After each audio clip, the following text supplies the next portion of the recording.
L'auteur de ce livre, c'est le bien-aimé frère Devin Fromke. Le titre du livre, La suprême intention. Nous sommes présentement au chapitre 24, petit 2, le ministère de l'Esprit. Chapitre 24, petit 2, le ministère de l'Esprit. Il semble que trop souvent, le Saint-Esprit soit regardé simplement, on ne sait quelle machine à bénir. Si nous nous imaginons qu'il a été envoyé essentiellement pour notre profit et notre bien-être, nous prouvons que nous n'avons pas encore compris l'intention du Père. C'est l'Esprit qui fait de notre qualité de fils une réalité vivante. Dieu a envoyé dans nos cœurs l'Esprit de son Fils, lequel crie « Abba Père ». Galates chapitre 4, verset 6. Ce que la loi, comme pédagogue, a fait pour Israël, c'est pour nous l'esprit d'adoption qu'il accomplit. Cet éducateur a élu domicile en nous afin que soit réalisée la pensée du Père de faire de nous des fils vraiment accomplis. Les choses étant ainsi, nous comprenons mieux la nécessité d'être gouvernés par le Saint-Esprit. Lorsque par la foi, nous prenons une position d'abandon complet à la Seigneurie de Christ, le Saint-Esprit commence à intervenir dans nos vies et dans nos circonstances et nous nous trouvons immédiatement en face des problèmes pratiques d'obéissance. Les choses étant ainsi, nous comprenons mieux la nécessité d'être gouvernés par le Saint-Esprit. Lorsque par la foi, nous prenons une position d'adoption, une position d'abandon complet à la Seigneurie de Christ, le Saint-Esprit commence à intervenir dans nos vies et dans nos circonstances et nous nous trouvons immédiatement en face des problèmes pratiques d'obéissance. Quand un père espère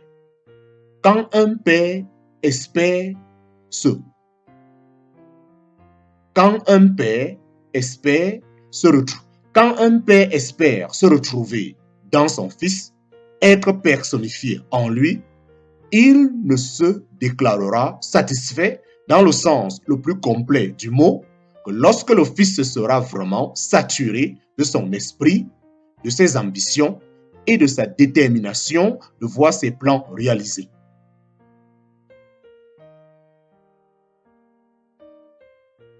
Quand un père espère se retrouver dans son Fils, être personnifié en lui, il ne se déclarera satisfait dans le sens le plus complet du mot que lorsque le Fils sera vraiment saturé de son esprit, de ses ambitions et de sa détermination de voir ses plans réalisés.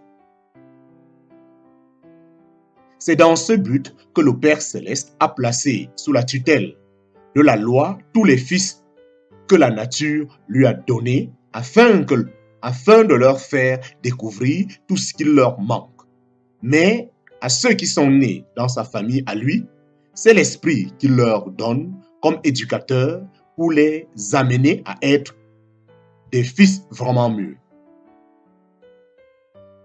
C'est dans ce but que le Père Céleste a placé sous la tutelle de la loi tous les fils que la nature lui a donnés afin de leur faire découvrir tout ce qui leur manque. Mais à ceux qui sont nés dans sa famille à lui, c'est l'Esprit qui leur donne comme éducateur pour les amener à être des fils vraiment mûrs.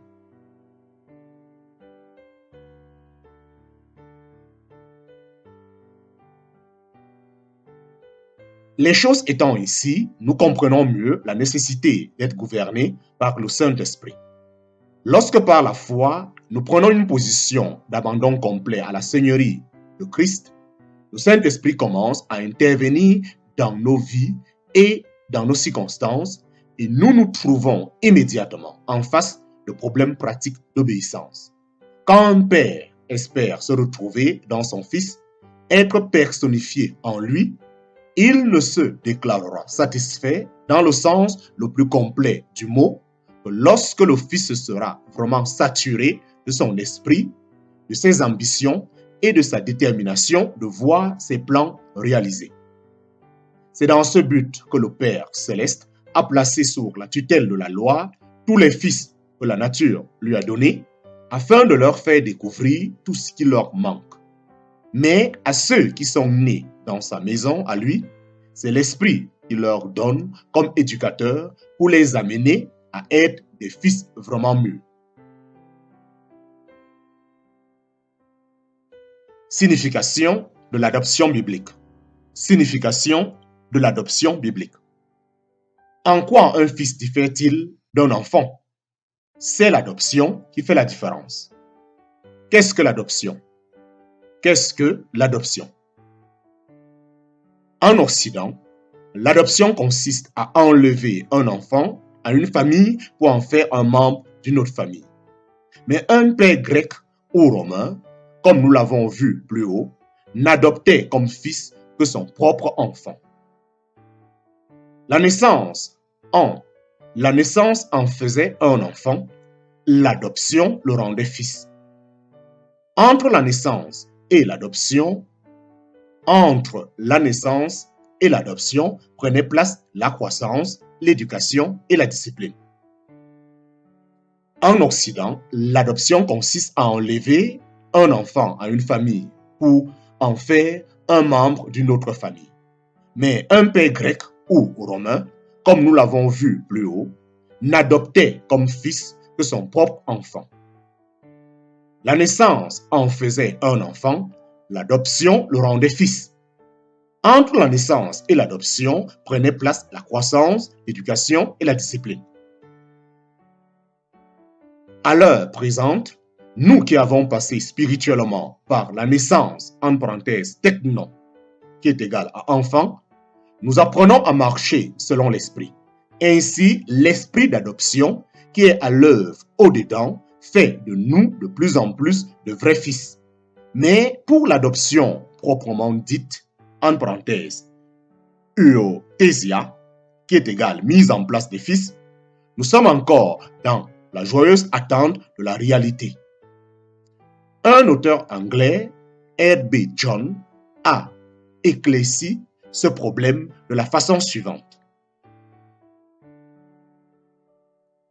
Être un fils, c'est infiniment plus qu'être un enfant, et le Saint-Esprit n'emploie jamais ces termes hors de propos. Il ne s'agit pas d'une différence de rapport, mais d'une différence de position. Chaque enfant de Dieu né de nouveau a en lui la nature de son père et est un membre aimé de sa famille. L'adoption ne peut pas rendre l'enfant plus proche ou plus aimé, cependant, elle lui confère un statut qu'il ne possédait pas auparavant, une position qu'il n'occupait pas.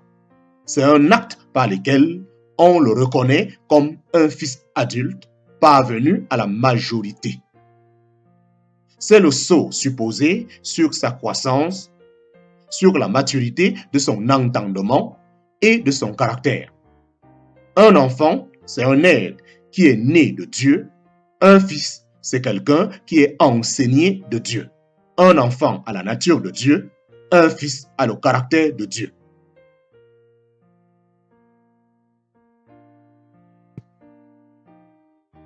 Dans des études antérieures, nous avons employé les termes fils, héritier et roi.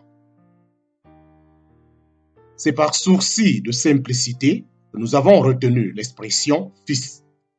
Dans un sens, elle manque de précision. L'idée divine exprime ce qu'il y a d'absolu et de suprême dans ce qu'un fils doit être, comme on le voit.